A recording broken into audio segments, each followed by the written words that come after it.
JB. How are you today? I'm doing great, Shayna. How about you? How about all Uh, those lovely technical things? oh my gosh, always my favorite, always my favorite. But we are excited to be back with another episode of AUTOMOTIVATED.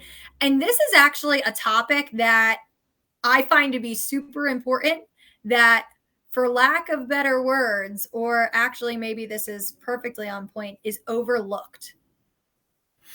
Absolutely. You know Mm-hmm. what? We're human Mm-hmm. and we tend to function in a daze, but not really a daze. We just get used to doing certain things, so we never look. Mm-hmm. And what happens is, because everything's changing around us, everything changes and not necessarily for the better. And we never notice it. Mm-hmm. So the We get in question, these repetitions that it's just you go in, you do the repetitiveness. It's day in, day out. It's second nature. You know it like the back of your hand. So you go through the monotony of the day, and things that don't change much from time to time to time. There's no drastic like flashing lights or things that are going to make you stop in your tracks. To your point, it's what you can relate to as shop blindness. that's it. Shop Mhm. blindness, and I couldn't have said it any better than you just did. But no, we all become blind to everything. We don't look at things. That's what the mindfulness business is about, where you're supposed to stop and realize that you're breathing and things of that sort. But we don't. And Mhm. every day, just like you say, you open up the shop, hit the lights, hit the pumps, and go to work. Mhm. But you've been doing it for 10 years, and have you really been looking around?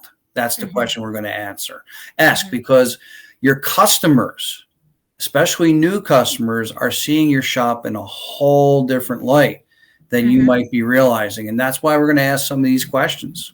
Yep, absolutely. And to your point, new customers for sure. But even thinking about your existing customers, if you're only seeing them, a few times a year, what your day-to-day gradual transition may look like that doesn't get you to notice could be drastically different for them as Mhm. well if you let things go to the wayside, if you're not paying attention to different things. But your customers notice at the end of the day. And I think what JB and I were really able to do in looking at this was point out some of the specific things that you should pay attention to. But I mean, first things first, drivers passing by your shop on the road. What are they seeing? Why is that so important? And that's it. What's your curb appeal for your shop? What does a Mhm. driving by person see? What's the first thing they notice? Do they see your project cars on the lot? Do they see the 3 foot weeds over here? And I know I'm getting a little extreme with this, but I could The actually point bad out a paint body. job. Say again. The bad paint job. Yeah, I mean, there's a body shop that I've been passing for years, and it's got a Volkswagen thing, if you remember what that was. And this thing's just literally rotting away on the driveway into their shop. And I'm Hmm. like, why? Yep. So people driving by and see this car rotting away. Do they want to get their body work done there? So it's the same thing. If you have all sorts of craziness on your lot, what's the work going to be like? Hmm.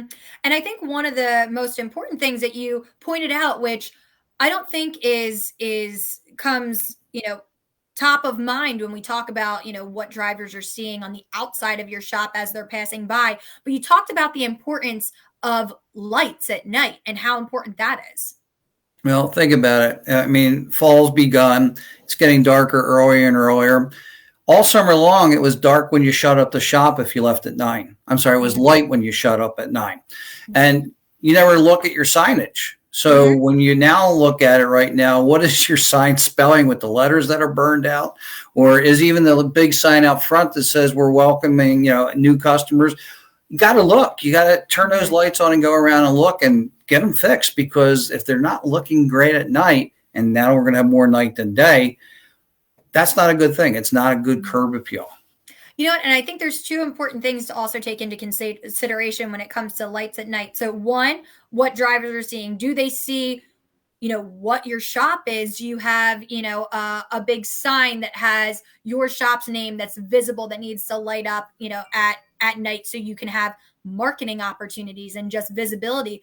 But I think the flip side to this, which I don't even know if this is what we were thinking along on this side, but safety, right? So if it's getting darker earlier, you want to have a well lit parking lot, not only for your customers to be able to navigate in and out. You don't want someone, driving into your lot and then not being able to see a customer as they're coming across the lot. But then I think there's also an added level of security too, just in, okay, is this a well lit area? Is, different things along those lines, especially if you have cars in your parking lot. Yeah, I mean, that's a great point to bring up because, with winter coming on and ice spots and darkness and will people, I mean, some shops, you're lucky enough to have customer drop vehicles off the night before. Do you want to get sued because they slipped and fell over something on your lot because it was dark? So yes, checking the safety lights and the parking lot lights and all that stuff. Matter of fact, you probably should have a camera, and it's not going to work all that well in pitch darkness. So if you have some kind of safety security system out there, you need lights. So you should really stop by your shop at night and see what it looks like. Absolutely. And now, another big thing that as we're transitioning from the outside of the shop into your shop, talk to me a little bit about project cars. We all have them. We're all guilty. I have a project motorcycle in the basement, but the thing is, I'll get to it. And it sits there. And though it's something that you really want to do, but you only pick at it once in a while. But the thing is, again, that's a project to you. It's something that you want. But what do your customers see when they see something like that sitting? I mean, it goes back to that Volkswagen thing. That thing's been there. How long has the thing been not being made? But it's been there forever. I mean, I think I can actually honestly say that car's been there for 15 years. But we got to think about what our project cars look like, what our tire pile looks like, and all those things to a customer that's coming on our lot. And that's why I bring it to your attention, because you never thought of it that way. Absolutely. And now if we're going to the inside of your shop, not only are we looking at your waiting rooms, what the feel is, how comfortable it is, how clean it is, I think the biggest thing that often gets overlooked, and I know it from experience, whether, they're bathrooms, like take care of your bathroom. You have all people coming in and out. And if they feel like they're not even comfortable enough to go to your bathroom, there's other competition out there. Not that they're looking to come to your shop for your bathrooms, but it is something that's extremely relevant. And it's a commodity that you want to make sure is very well put together. Yeah, I mean, we still have customers that want to wait, so they're eventually going to need to use that room. And more than half the population, by a percent or two, are women. And women, as you say, greatly appreciate a clean restroom more than guys do. And, take a walk in there, send a wife, send somebody in there and ask them, what do you really think about it? Is there paper all the time? Is it clean? Is there soap? All these simple little things. When a person comes, they're not going to want to wait at your shop if they find that to be disgusting. Because, nature shows up when you least expect it. So that's a very big thing to take a look at, along with your waiting area. And you know what? I think one thing that really resonates with me growing up in the automotive industry, I used to kid around all the time. I remember, my parents, my mother would be like, you come in and you smell like tires. Right. So you also don't want your customers leaving feeling like they smell like a shop. Right. So also it doesn't just come down to the look and feel, but also like the smell of the waiting room and everything along those lines too. It's these little things that are often overlooked because, again, you're in the day to day. So, my mother used to say that to my father. He didn't know the difference. That's what he was always in. He didn't know what tires smelled like. That was always the smell working in a shop 10 hours a day, 6 days a week, right? So I think that's also another important thing that I think you really noted on, that it very much is overlooked. Well, and you hit that nail on the head because, we get so used to the smell of the chemicals and all that. Is all that wafting into that area? But think about this, the noise from the shop. Yes. That comes in pretty good sometimes. And if a customer's trying to watch TV or talk on the phone or whatever, and they're hearing them out there with a chisel or something going, that drives people crazy. And it's just background noise to us. We may not even hear it because we're so used to it. It's very true. That one, I didn't even realize that one, but it makes a big difference, especially people that, hey, they're trying to stop in during the day, but they need to get work emails done, or they need to make phone calls, things like that. That's a very good point, because it is, if you're in it day in and day out, that's background noise to you. It doesn't register. Yeah.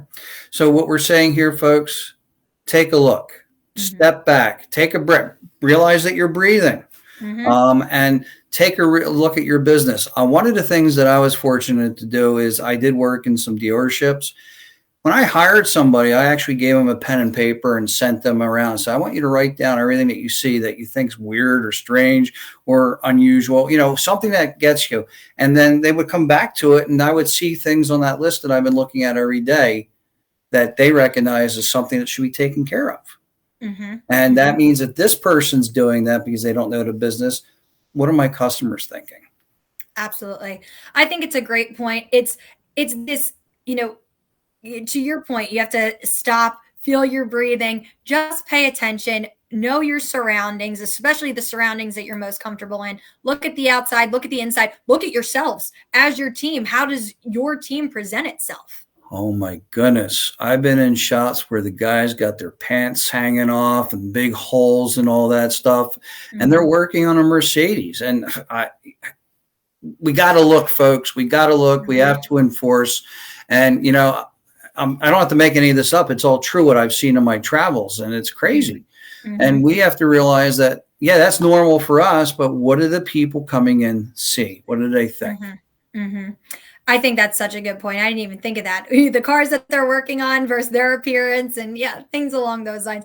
It's things that people need to pay attention to. Hold yourself accountable for it. Hold your team accountable for it. So that way your customers, feel comfortable in your shop. It's that elevated level of expertise, efficiency, convenience, but then also just the overall experience.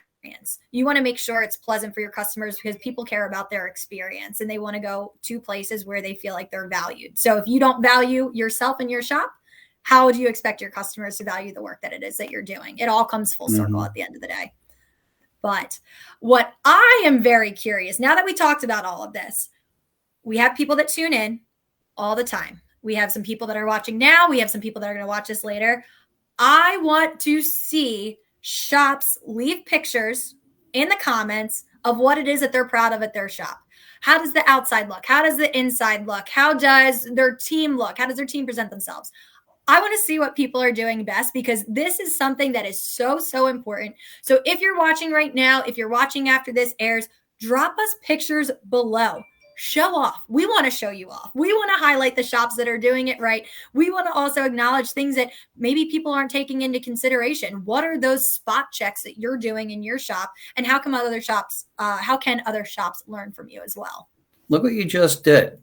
You told people to go out and take a look at their shop because when you take a picture, you're going to see your shop in a whole different light. So we need action, JB. We need action. Yeah, this exercise may help you see what we're trying to get you to say. So don't sit there and think, I ain't going to do that. Go out and take a picture of your shop. Yep. And then show it to us. Put it in the comments. We want to know.